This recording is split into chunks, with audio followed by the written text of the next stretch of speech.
What's up, Trip? I'm here to show you how the fear building worked on Gloria Victis, how everything's gonna work for us in the guild. So one thing you should know how to get to the guild island. One thing you want to do is press G, open the guild tab. You go into the diplomacy channel right here, and then you should have an option to move /home. Me, it says capital right now because I'm already on the guild island. One more option is to go here in your chat and you go in, for example, guild chat and tap /home, it's going to teleport you inside the guild island. Once you get there, you'll notice that right now we don't have many stuff. We only have the keep. There's a little bit upgraded to be able to place the crafting station right here. We have a crafting area. We have a siege engineer a little bit further, and we have a market a little bit further here down the road. Once you get there, the first thing you want to look at, you want to go to the architect table. You want to look at the bastion. Is it fed or not?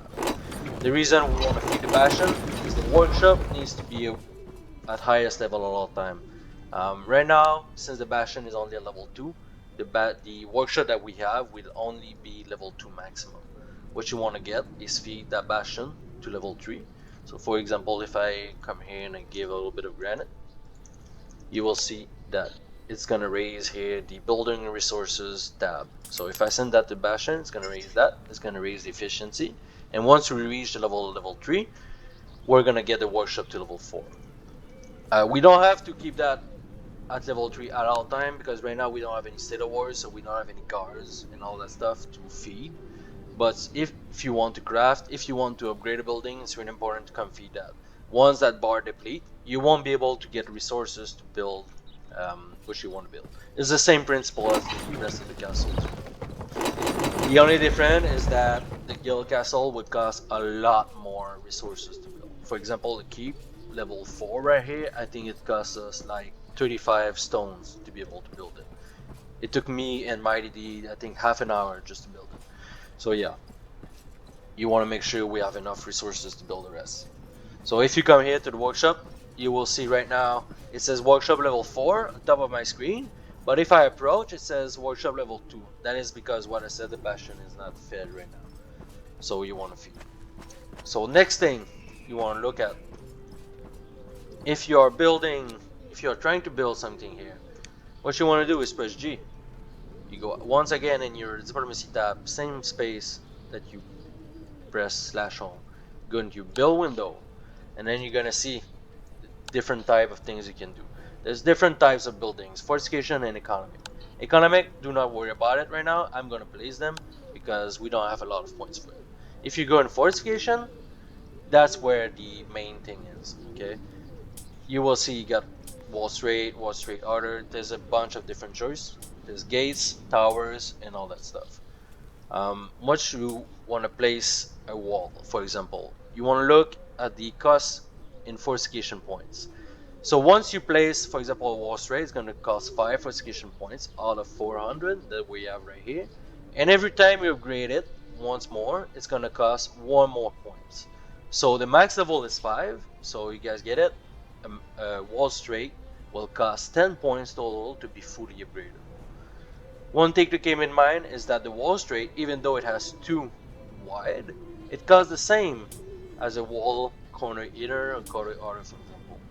Okay, so once you build a castle, it's to keep in mind to not place a bunch of just corner everywhere because it's gonna cost too many fortification points for the distance you're gonna be able to go with it. Next thing is the tower and the gates that cost 10 fortification point each. It's the same principle. It's 1 more points for every time you upgrade it. The difference is that you're going to be able to place some upgrades on them that I'm going to show you later. Talking about like ballistas, oil, and even bars that you can place in front of a gate. For example, this gate you can place bar in front of the door that leads to upstairs. So if you want to place a building, what you want to do is, for example, you decide you want to place a wall straight, you click on build, it's going to open it like that. The first wall you're going to place is always going to be palisades because it's going to be level 1, right? So what you want to do is use the scroll of your mouse to rotate it normal. You can see you can only use the 4 corner normal grid. Once it's placed, it's going to open the scaffolding that.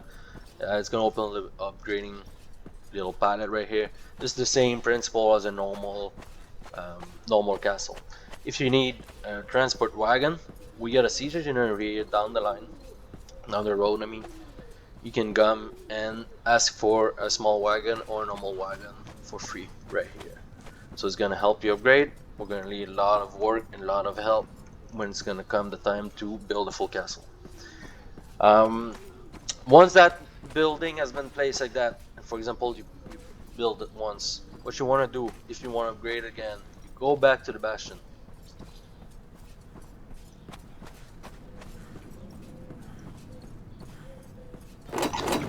Go back to the bastion right here.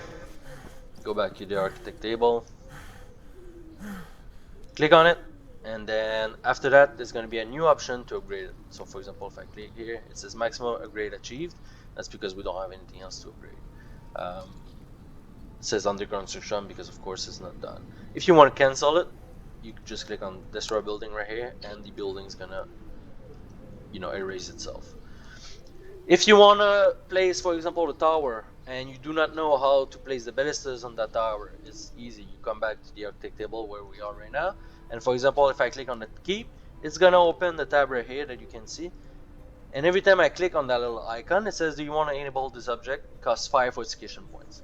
So if right now I'm gonna say no, I have this one upgraded already for 5 fortification points. This one is a ballista. So if I go here and I look outside the castle, you will see that, hey, there we go, we have a ballista here now. So that means that every time you want to add a ballista, it's 5 more fortification points. It's really important to keep in mind because defense of castles is all about ballistas. So that's how to upgrade stuff. It's very important to keep in mind our point max, guys. We have 400 top, so if we want to upgrade all the walls to level 5 and having enough ballistas to protect everywhere, there's a real, you know, some maths to do here. It's really important to keep in mind. Now, how we're gonna go about how we're gonna draw the castle. The devs release right now on the GP, they release a picture with a grid of the island. So if I go here, I'll take the bullshit a little bit. It's gonna look like that, except there's gonna be a grid. Okay, what we're gonna do is just draw, for example, on MS Paint, and use that as an outline to what we're gonna do. Okay, it's gonna be easy to calculate how many points you need for every wall, etc. So you can really design something out of a paper, and then we're gonna take all the best ideas and try and do a mismatch out of that and make the best castle possible. Regarding that, it's really important to keep in mind that different walls and different towers, different house will different grids. So for example, if I go and build a wall straight, it's obviously 2 grid. If I go and build for example this one, so this one's going to be a little bit different, right? It's going to be 4 grids because it's 2 in the middle and 2 corners on each side, right? Oh, is it 3? Oh yeah, I think it was 3. But yeah, you get the meaning. And then the big thing is the gates and the keep. So if I place a gate right here, you'll see the footprint is quite small, but if I place it, look at the scaffolding. It's really different because you cannot place something in front and in the back of a gate. So you gotta keep in mind that it's 1 more block than it used to be in reality. Same with the keep, right? The keep in reality is 5 by 5, but since you're gonna place something in front of it, it's 5 by 6. So yeah, something else to keep in mind. Now about building something that is durable. When you place a wall, okay, you guys probably don't know yet that already, but if I, for example, if I place a wall like that really close to the gatehouse, and the enemy decide to just destroy that wall right here with rams and catapults and all that stuff, once that wall goes down, it's gonna spill some damage over to the gatehouse right here. So it's important to keep that in mind. If you want to build something that's durable and you want to, you know, have more space and stuff, you can place them in the corner like that. If they are touching corner to corner, the enemy won't be able to place in the hole right here, and the damage won't spill over because it's just a corner touching. Right? It's gonna make things a little bit harder for people to move around, but they can simply just jump here on the ground. Usually, it's, you know, it's doable. And that's pretty much it, Trib. Hope you have fun designing castle, and if you have any other ideas or questions, just let me know.